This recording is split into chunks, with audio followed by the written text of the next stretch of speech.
How to fix the issue of Spotify app not responding on your Windows 10 or Windows 11.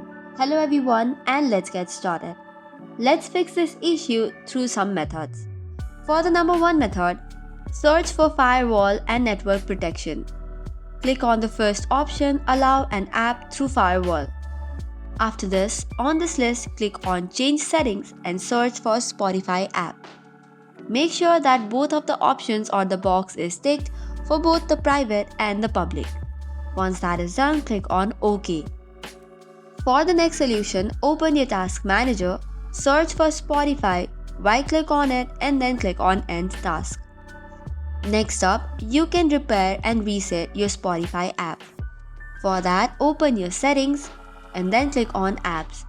Now go to Installed Apps, search for Spotify, then go to the Advanced option and then click on Repair and Reset. Moving on, you can open your Microsoft Store, go to the Libraries and then click on Update All. This way you will update your Spotify as well, which will help to fix the issue. So that's it for today's video. For more such contents, do not forget to hit the like and subscribe button.